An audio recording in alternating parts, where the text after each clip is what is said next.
Hello everyone, welcome to The Success Line.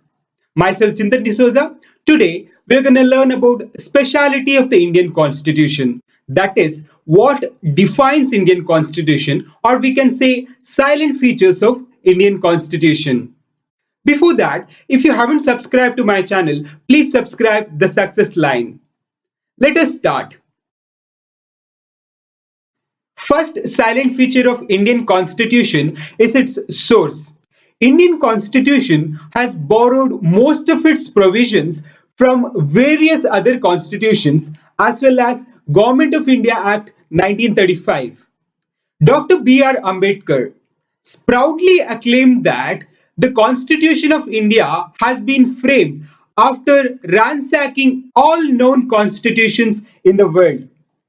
From the Government of India Act 1935, we have taken provisions such as judiciary, governors, federal structure, etc., and other nations such as United Kingdom, from where we have borrowed the parliamentary system, United Nations, Irish government, from where we borrowed directive principles, USSR, and various other constitutions of the world. Constitutions can be divided into written constitution such as American Constitution, unwritten constitution such as Constitution of United Kingdom. Now, Indian Constitution is the written constitution and it is the lengthiest constitution in the world. The important factors that influence the elephantine size of Indian Constitution is the geographical extent, the different religions residing in India, different languages that we talk. Because of all this factor, size of the Indian Constitution is very big. In the original Constitution of India, there were 395 articles, around divided into 22 parts and 8 schedules.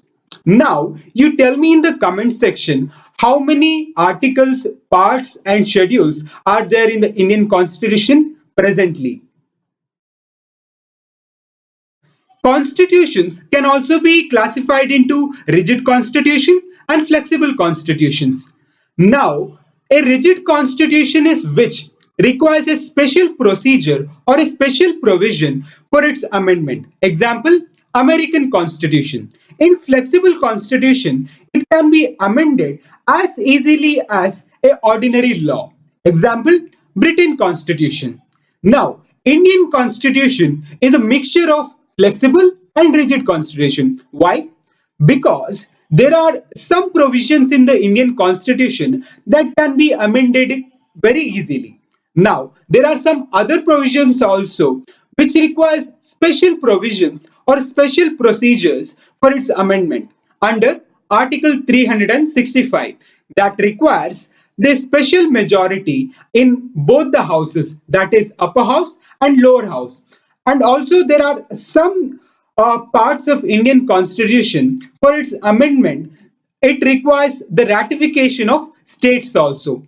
Example, GST bill. That's why we say Indian Constitution is the mixture of flexible and rigid constitution. Indian Constitution provide for a federal system of government. That means Indian Constitution has certain federal features such as dual government, distribution of power between center and state, a written constitution, supremacy of constitution, rigidity of constitution, etc.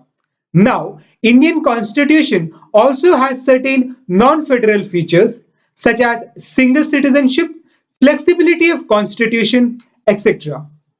That is why we say Indian Constitution is federal in nature, but it is unitary biased. We can also say Indian Constitution is indestructible union of a destructible states. Fifth silent feature of Indian Constitution is its parliamentary form. Indian government is parliamentary in nature like the government of Britain. Unlike the American Constitution or the American government where there is a presidential form of government. The parliamentary form, also known as Westminster scheme, where there is a prime minister, under him there are certain council of ministers.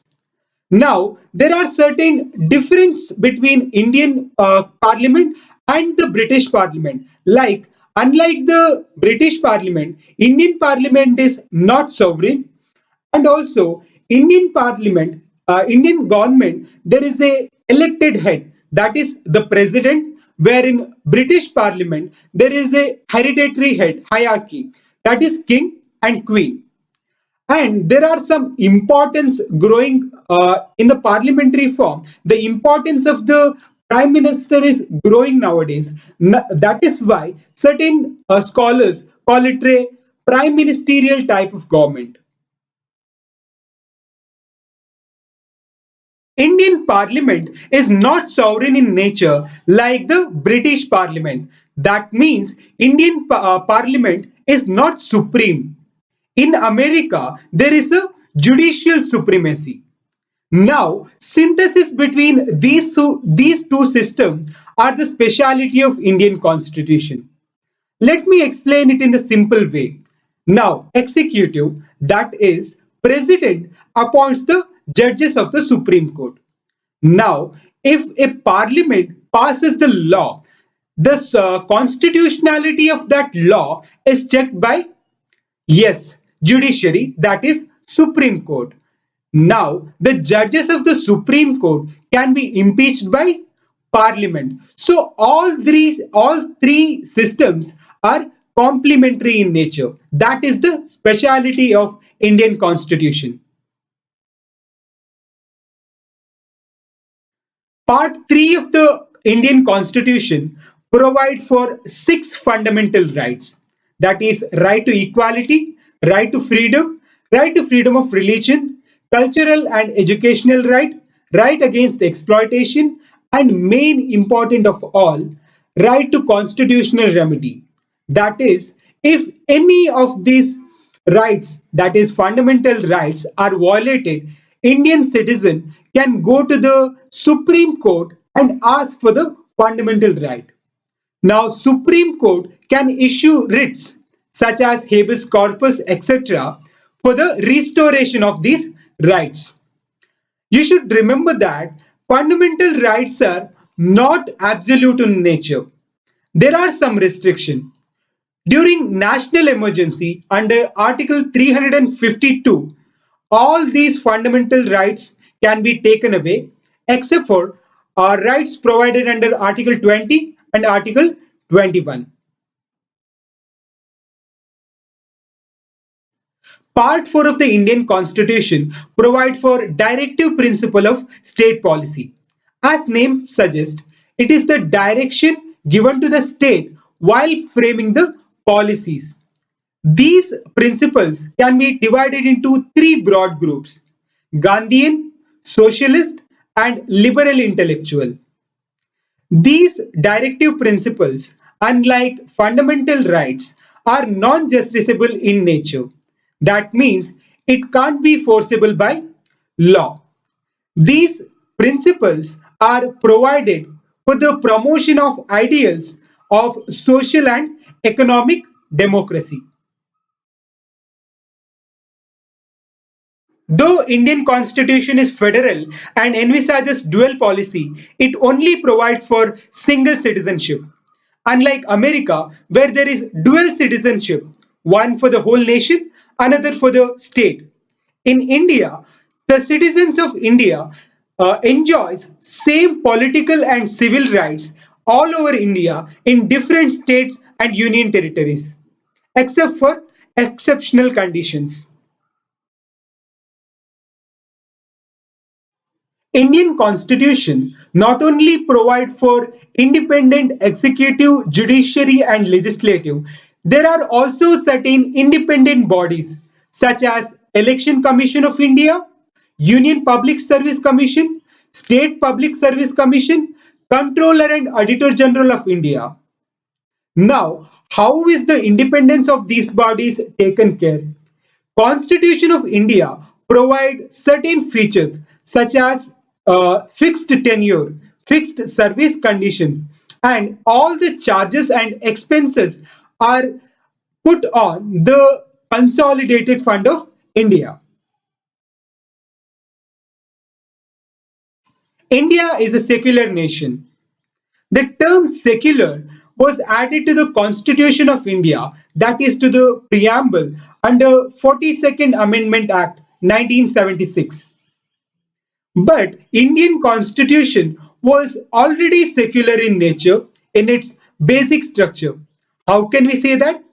We can say that because of Article 14, 15, 16, 25, 26, 27, etc., which provide for the freedom of religion and also right to the citizen to follow any religion he wants. Now, what is a secular state? Secular state is which does not uphold any religion as its national religion. So, India is a secular nation.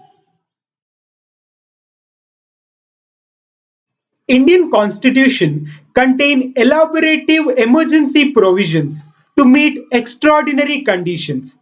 There are three types of emergency provided under Indian Constitution. That is national emergency under Article 352 when there is a external aggression or internal armed rebellion, this provision can be provoked. Next emergency is state emergency. You can also call it as a governor rule or the president's rule. That is under Article 356. And third one is financial emergency under Article 360. Like other federal nations, India also had two-tier government. But after 73rd and 74th Amendment Act of 1992, India has three-tier government. 73rd Amendment Act added Panchayat system, that is rural local body, and a new part 9, and a new schedule, Schedule 11. Now, 74th Amendment Act added urban local bodies, that is municipals, etc., and a new part 9A, and a new schedule, Schedule 12. So this is the end to the this lesson where we have learned about speciality of Indian Constitution. I hope you have learned a lot. Thank you so much for watching. Have an awesome day.